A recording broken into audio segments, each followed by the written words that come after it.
is like a serious responsibility. You can't f up pool. Like you really do have to get it right. I don't know how I feel about the White House saying we're not now going to decide who's in pool. Megyn Kelly showed some rare concern over the Trump administration's attempt to control the White House press pool. The Trump administration has been feuding with the media and major news organizations for the last few weeks, including barring AP News from Air Force One and other White House events. In their latest move, however, earlier this week, the administration announced they will decide which news organizations and reporters are allowed to be part of the press pool. First, Cenk, what is your initial reaction to this? Well, I like that she was a little bit honest about it. I was greatly amused by what her co-host said, which we'll get to in a second. And I think this issue is a little bit mixed. So you have to separate out how they treat the press in the White House press room and how they treat the so-called pool. Why is that different? We'll explain. Let's pick up on that though. What is the pool? Because some people might not be familiar. The White House press pool was created during President Dwight D. Eisenhower's term to solve a practical problem. When the president makes news on the road or at the White House, which of the hundreds of White House correspondents get to be there? The answer, developed through cooperation between news organizations and presidential administrations of both parties, was the creation of a small group of correspondents, TV cameras, and photographers who would be the eyes and ears of the broader White House press corps in those small settings.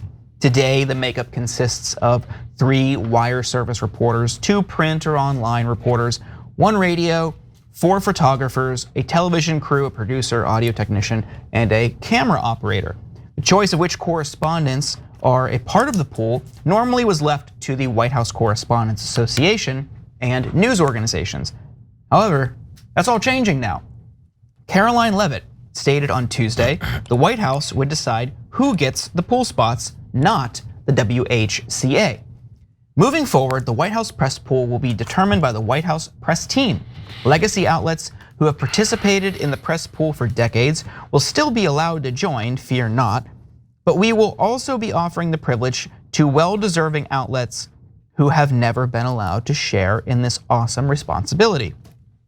On Wednesday, the administration announced that a television crew from Newsmax, a conservative network, and correspondents from The Blaze and Axios would be part of the pool at the White House.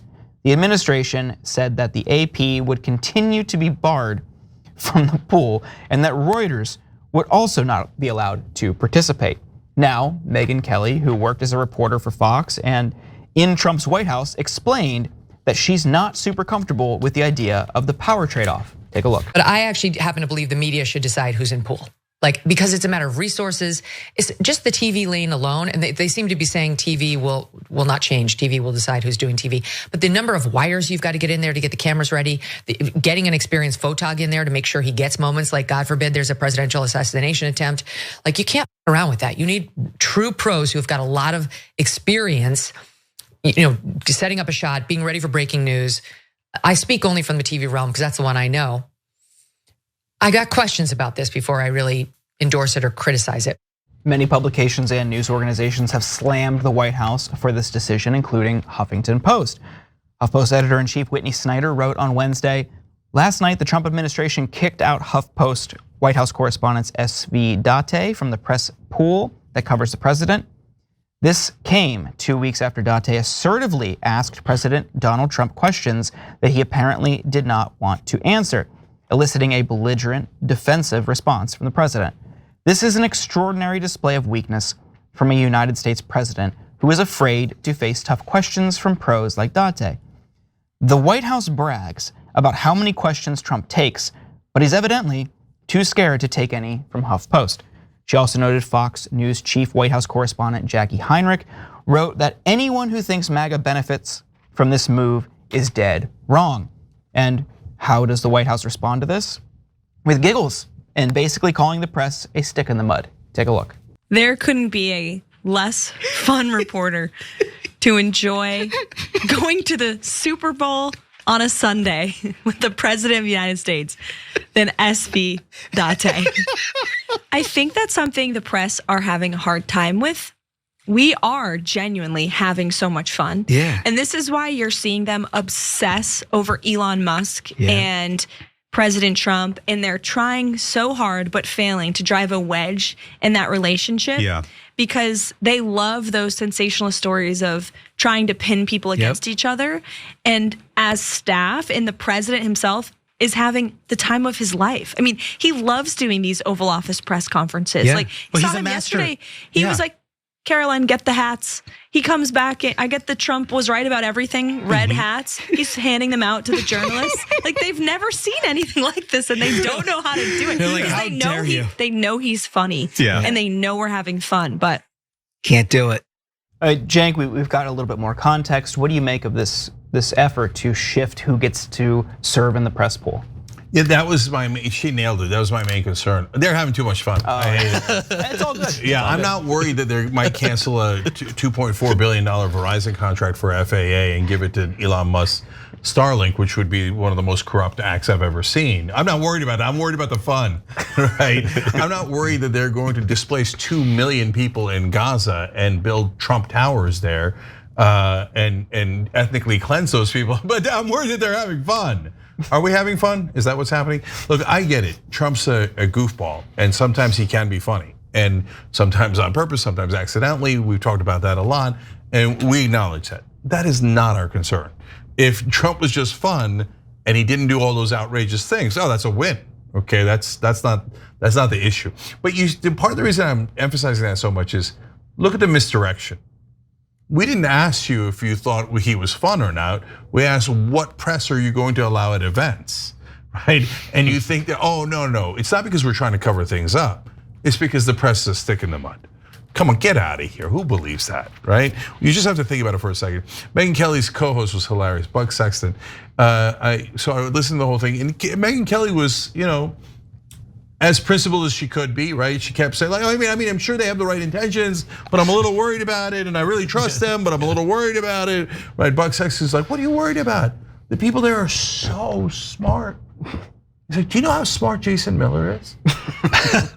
So he must have good intentions. Okay, that's hilarious on a couple of fronts, okay?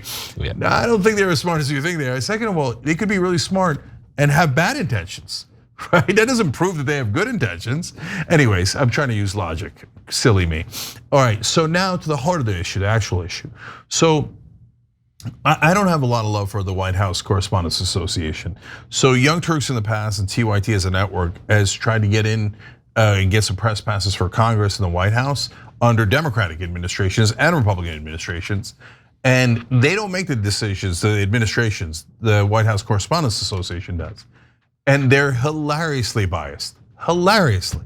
They'll say, oh, Young Turks, I don't know, you guys might be biased. I'm like, Fox News is in there. Well, they're not biased. MSNBC. Right, MSNBC's in there, and let alone like at the time there was like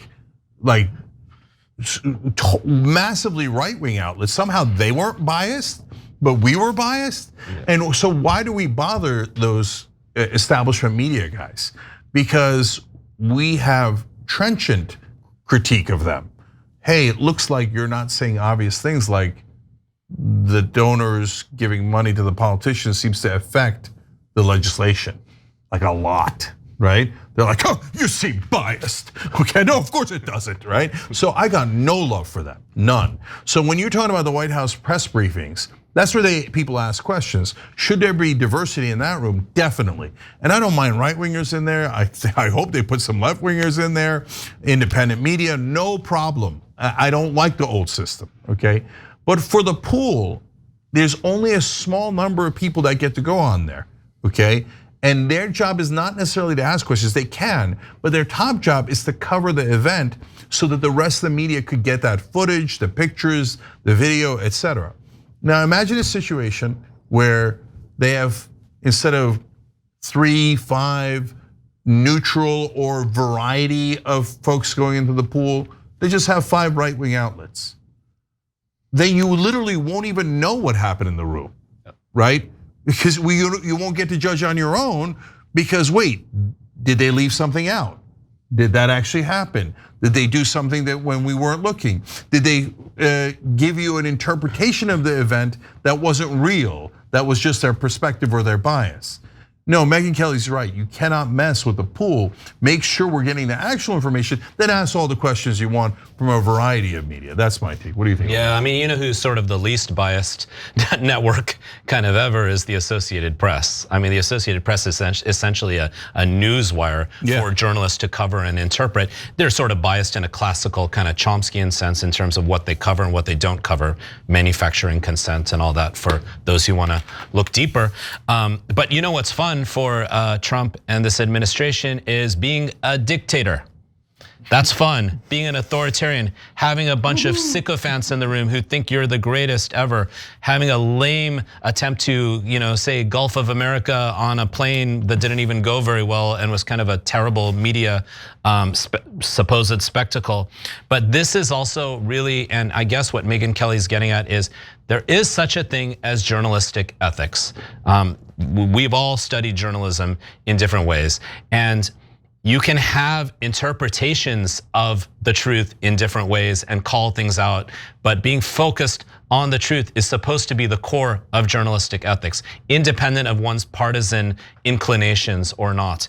So I think this is actually getting at something that's even more disastrous than merely the presence of these particular people or the subset of people in the room, which is really the bigger engines that have fragmented media and turned almost every media into a niche media outlet. And now the niche media outlets have become the dominant media. And so if you just have your goons in the room who are not gonna question anything you say and just amplify your content using algorithms that privilege sensational and sort of attention grabbing content, attention economy, you have actually achieved a major success for dictatorial power.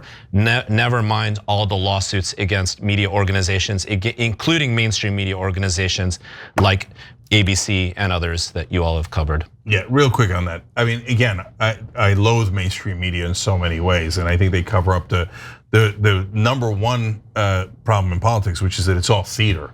They pretend that you're not at a theater. They pretend it's real. Oh, they're having debates. No, they're not. Right? We've been over it many times. Having said that, because a mainstream media outlet, criticized me or even lied about me, which has happened many times, I would never say, "Oh, cancel the New York Times," or the New York Times owes me $1 billion for critiquing me, right? Or the New York Times shouldn't be allowed in any room at all. No, you battle that out in the marketplace of ideas. If you're firing inspector generals and you're making sure the press isn't in the room, there's a reason why you don't want people looking over your shoulder, because it's probably because you're up to no good. I think I'm with Megyn Kelly on, yes, sure. If you want to incorporate newer, and for them, I understand why they would want right-wing outlets. I don't think they should just take over control from the White House Correspondents Association.